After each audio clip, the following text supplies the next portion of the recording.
By the third morning, Tomas had learned that Raska Vale's forge had two rules.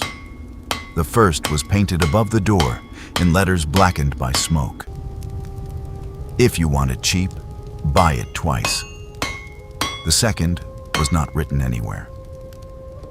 No man went behind the forge. Farmers stopped at the long scar in the floor where an old partition had once stood. Delivery boys left coal by the wall. Even Orlan Pike, who claimed to have known Raska since she was 12, leaned over the line instead of crossing it. He was a millwright, 35, human, broad-shouldered, brown-haired, with the patient hands of a man who spent his life fitting moving things together. He had come to Stoneford because the river mill had stopped 3 weeks before the spring grain was due in. The wheel was sound. The main shaft was sound. The problem was a governor assembly imported from the coast 20 years ago and repaired badly ever since. One tempered spring had snapped clean through. The only smith in Stoneford who could replace it was Raska. She was 6 feet tall, lean and strong, with deep olive green skin, black hair braided down her back, and small lower tusks. Her scarred hands moved with exacted economy. 3 hammer blows were enough when 3 were enough. On the first day, Tomas placed the broken spring on her front bench. "I need this copied." Raska looked at the fracture. "No." He waited. "If I copy it, it breaks again." That was my conclusion. One eyebrow moved. Tomas unfolded his drawings. The original was thicker here. Someone ground it down to fit a bad collar. "You measured the wear?" "Yes." "The shaft under load?" "Yes." She looked at him more carefully. "You're annoying." "I've heard that."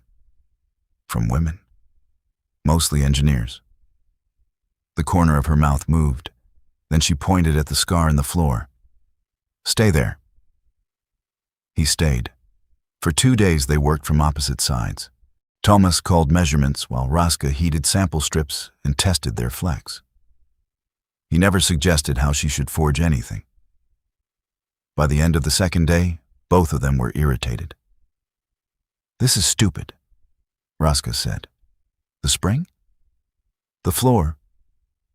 Tomas looked down at the scar. "I wasn't going to mention it." "You've been staring at it for 6 hours." "I stare at everything for 6 hours." "That sounds exhausting." "It keeps mills standing." She wiped her hands on her apron.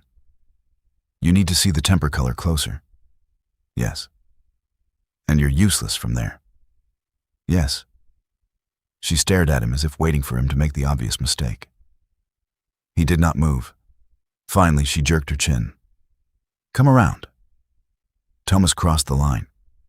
Nothing happened. The forge did not collapse. Raska still watched him as though it might. He stopped beside the quench barrel, leaving more room than the work required. "You can stand closer?" she said. "I'm fine." "You can't see." He stepped closer.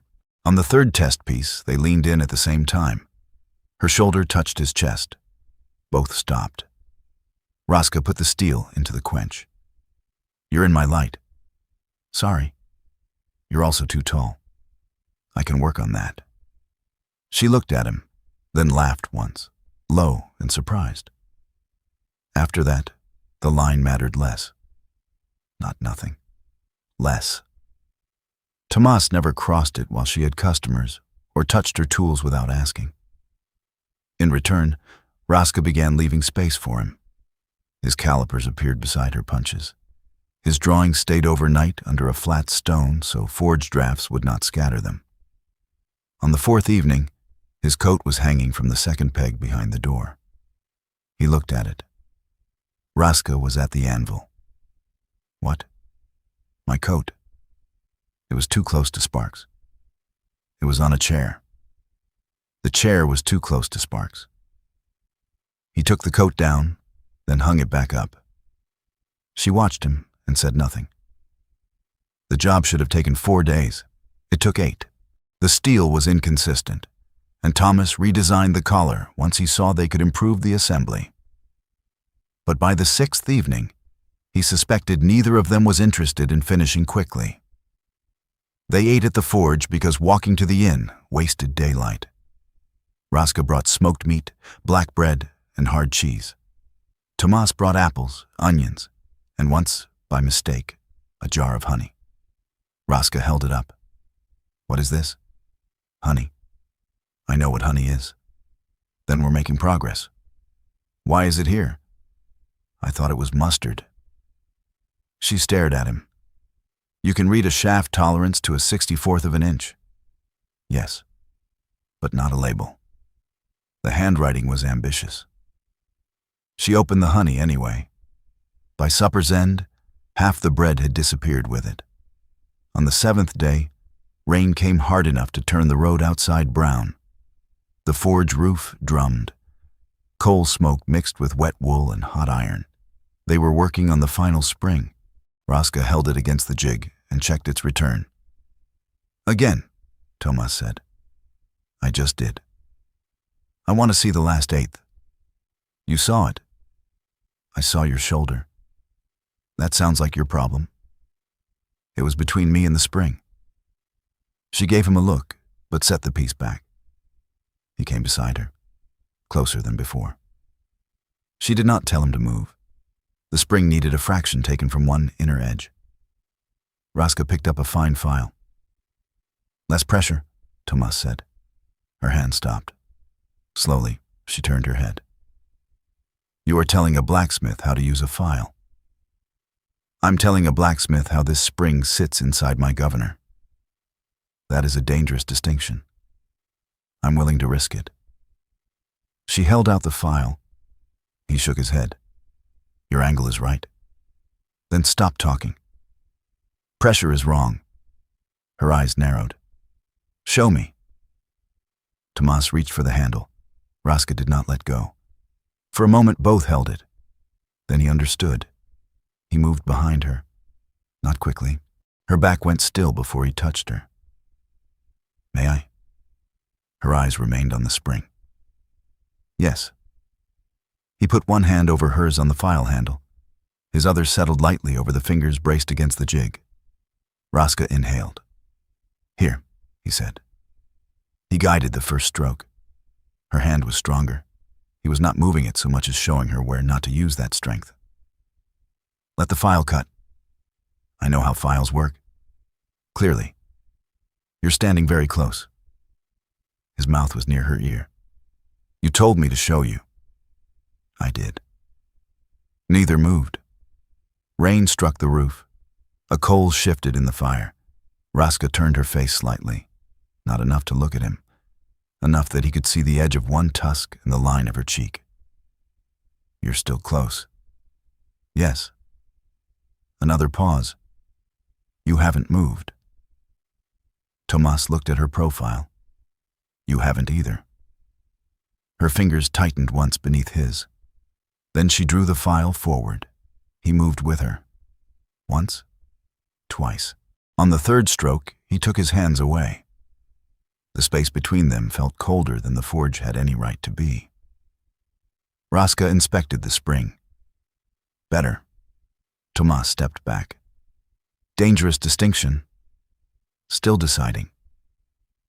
If you enjoy original orc-bound fantasy romances and want to support the creation of future stories, you can join Tales from Orc on Patreon.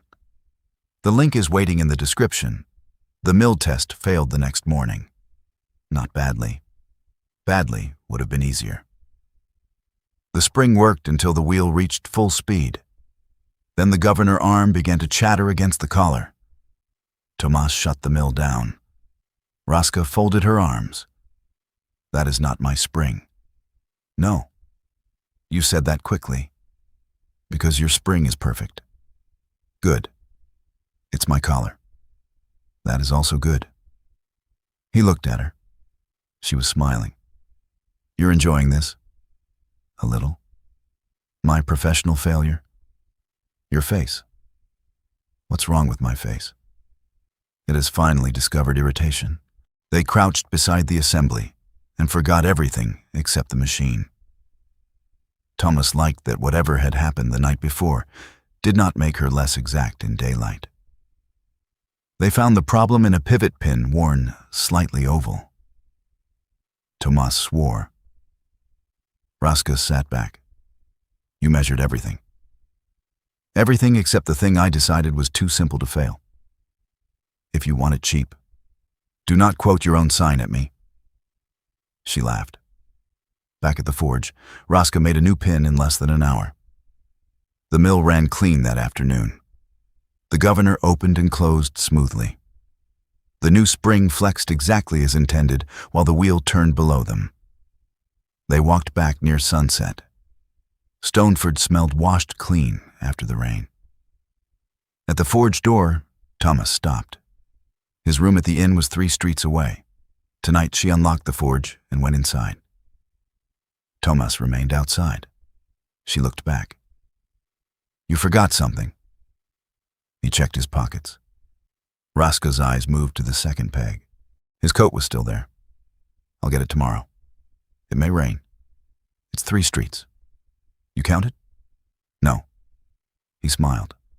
Raska leaned against the doorframe. You could come in. I am in. You're outside. I meant generally. I know what you meant. There it was again. A narrow opening. Tomas stepped through. Raska closed the door. Neither mentioned the coat. They did not kiss that night. They came close.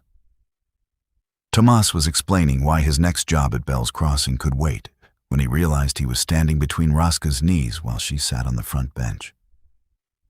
He could not remember how they had ended up that way. Her hand rested against his vest, not gripping. Just there. He stopped talking. You were saying something about a water wheel, she said. I've forgotten it. That must be serious. Probably. She looked at his mouth. It was the first time he caught her doing it. He looked at hers. Her thumb moved once against his vest. Someone knocked on the forge door with the desperation of a farmer whose equipment had broken at exactly the wrong hour. Raska closed her eyes. Tomas laughed. If you laugh, she said, I will make you sleep at the inn. You were planning otherwise? Her eyes opened. The farmer knocked again. Fix the lamp, Tomas. That is not an answer. The lamp. He fixed the lamp. He also stayed. Bell's Crossing received a letter 2 days later saying Stoneford's mill repair had revealed additional work. On Monday, a wagon needed a collar. Tuesday brought a broken gate hinge. Wednesday, Raska accepted an order for 6 brackets and informed Tomas that anyone capable of drawing mill parts could mark drilling centers. You employ apprentices strangely, he said. You are not an apprentice. What am I? Raska looked at the bracket. Temporary. He waited. Very temporary, she added. Of course. That evening he found his shaving kit beside the wash basin in the small room behind the forge. He had not put it there. He found Raska at the bench. Temporary? Extremely. My razor has moved in. It was taking up space in your bag. My bag is at the inn. Not anymore. He stared at her. She finally looked up. What? I was wondering whether temporary includes breakfast. She threw a rag at him. He caught it. 3 weeks later, the old scar in the floor was difficult to see beneath coal dust. The rule still existed. Men from town stayed at the front. Only Tomas crossed without being called, and he never treated the space as his. One evening, a traveling merchant stepped behind the line while showing Raska a set of new punches. Back, she said. One word. The merchant moved. Tomas was at the rear bench fitting a wooden handle. He did not look up. Later, Raska came to stand beside him. You didn't move. You didn't tell me to. That has never stopped you talking? That's different. Is it? He set the handle down. Do you want me on the other side? No. All right. She was quiet. Then she put her hand flat on the bench beside his. Tomas covered it with his. This time there was no tool between them. Raska looked at their hands. You do that often. What? Put your hands over mine. Twice. That is often for someone who wasn't allowed behind my forge. He turned her hand over. Her palm was rough with old scars, a new burn healing near her thumb. He traced around it. You could tell me to stop. I could. You haven't. No. He looked up. Raska was already looking at him. The kiss was not careful. She caught the front of his shirt in one fist and pulled him closer. Tomas's hand found her waist. She was warm from the forge, solid against him, and one tusk caught lightly against his lower lip. She pulled back. Did I cut you? Barely. You're bleeding. You're a blacksmith. I assumed there were risks. Her eyes narrowed. Then she kissed him again, slower. When they separated, his forehead rested against hers. Bell's Crossing, she said. What about it? You have to go. Yes. Something changed in her face by less than most people would have noticed. Tomas had spent 3 weeks learning her. He noticed. 2 days, he said. Maybe 3. You don't know that. I know water wheels. You thought you knew pivot pins. That was cruel. It was accurate. He smiled. I'll come back. Raska held his eyes. She had not asked for a promise. He did not decorate the one he gave her. I'll come back. She nodded once. Good. Then she took his hand and led him farther behind the forge. By early summer, people in Stoneford had stopped asking how long the millwright was staying. Apparently, the answer was long enough to build a proper bench against the rear wall, long enough to take repair work from neighboring farms, long enough that the innkeeper rented Tomas's old room to someone else. Raska never removed the old rule. No man went behind her forge. The wording had simply become inaccurate in one specific case. One morning, Tomas returned from the mill carrying a cracked gear and found Raska already at the anvil. His coat hung from the second peg. His tools were mixed with hers at the rear bench. A cup of coffee waited where she knew his hand would reach without looking. He came up behind her while she examined the gear. You're standing too close, she said. You say that less convincingly now. I'm working. So am I. She held out the gear. Opinion? New one. That is my opinion. Then why ask? Raska shrugged. Wanted to see if you were still useful. Tomas slid his hands over hers on the gear. She did not stiffen. She leaned back against him. Outside, someone opened the forge door, saw where Tomas was standing, and remained wisely on the customer side of the old scar. Raska looked down at their hands. Too much pressure, Tomas murmured. She turned her head. That again? Just checking. Her mouth curved. Careful, millwright. About what? She lifted their joined hands slightly. You're behind my forge. Tomas looked at the coat, the second workbench, the coffee, his drawings beneath her hammer, and the room beyond where his shaving kit had stopped being temporary weeks ago. I noticed. Raska kissed him once, quick and warm, and placed the cracked gear on the bench. Good, she said. Now make yourself useful.